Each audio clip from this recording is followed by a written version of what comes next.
नमस्कार, तुम्ही बघताय जनहित समाचार यूट्यूब चॅनल। तुमच्या यूट्यूब चॅनलमध्ये स्वागत आहे। बघा आजच्या घडामोडी।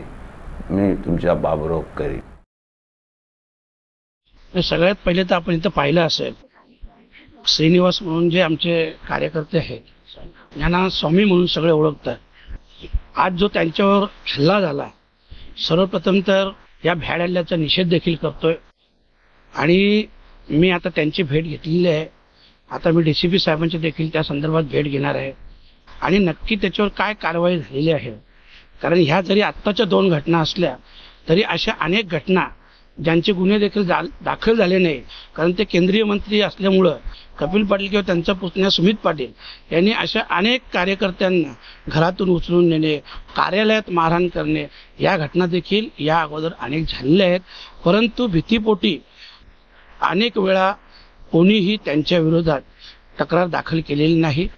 परंतु आता जी घटना घडली आहे याची नक्कीच दखल घेतली जाईल आणि आजच्या घडीला मी कपिल पाटील सुमित पाटील यांना स्पष्ट सांगू इच्छितो, तुमची हार नक्की आहे, परंतु अशा प्रकारचं वर्तन करू नका। अगोदर तुम्ही अनेक वेळा, मला माहित आहे प्रत्यक्ष हे लोक नसले तरी अप्रत्यक्ष यांचा हात असतो। जरी तत्कालीन 2007चा आमदार योगेश पाटीलच्या घरावरचा हल्ला असू द्या, मनोज म्हात्रेचा खून खटला असू द्या, या सगळ्या याच्यात अप्रत्यक्षरित्या सुमित पाटलांचे अनेक फोन मनोज म्हात्रेच्या हत्येमध्ये त्या गुन्हेगाराशी होते। तर ह्या सगळ्या गोष्टींची चौकशी देखील मी स्पष्ट लावणारच आहे। परंतु आता मी त्यांना याद्वारे सूचित करतो की पुन्हा अशा प्रकारचं गैरवर्तन करू नका, कारण शेवटी समाज जरी कितीही गरीब असले, काहीही असला तरी प्रत्येक गोष्टीला एक मर्यादा असतो। एक दिवशी या सगळ्या मर्यादा तुटतात आणि आज लोकांनी तुम्हाला उत्तर दिलं नसलं तर भविष्यात ही जनता तुम्हाला उत्तर देईल आणि म्हणून अशा प्रकारचं कृत्य करू नका। मोठी गोष्ट केली मामा की मनोज म्हात्रे हत्या प्रकरणामध्ये नाही असू शकतो, नाही मी एकदम जबाबदारीने बोलतो। तो जेव्हा म्हणजे खून झाला मनोज म्हात्रे साहेबांचा, त्यावेळेस त्या गुन्हेगाराशी अनेक वेळा कॉल हे सुमित पाटलांचे आहेत। त्याची पुन्हा एकदा चौकशी मी लावणारच आहे, ही तुम्हाला सांगतो आणि त्या बाबतीत जो असेल तो सोक्षमोक्ष होऊन जाईल आणि माझा पोलीस दलावर पूर्ण विश्वास आहे का पोलीस दल हे सगळं काम चोखपणे करतील। आपण पाहिलं असेल, खास करून तर जी आता लोकसभेची निवडणूक झाली भिवंडीत, त्या सगळ्या पोलीस दलाला मी मनापासून धन्यवाद देतो। त्यांनी खूप चांगलं आणि चोखपणे त्यांचं काम बजावलं आणि माझा विश्वास आहे याही केसमध्ये किंवा अनेक विषयात ज्यांना आपण वाचा फोडण्याचा प्रयत्न करू, नक्कीच पोलीस दखल घेतील आणि माझा विश्वास है। इसके आगे एक तरह की घटना नहीं होगी तो नहीं, इसके आगे तो देखो घटना होगी नहीं। अभी इनका जो अन्याय अत्याचार था अभी बहुत हो चुका है।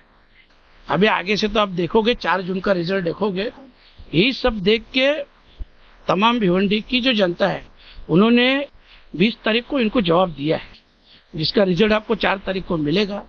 और मैं इनको अभी वही बोल रहा हूँ ना कि आगे से ऐसा ना करे तो अच्छा है।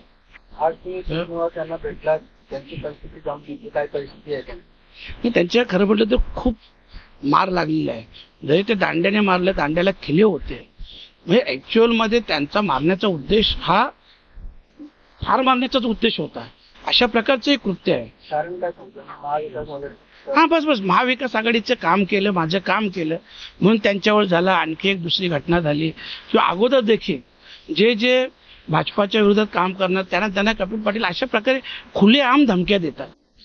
खुलेआम कपिल पाटील असेल, सुमित पाटील असेल, देवेश पाटील असेल, खुलेआम धमक्या देतात।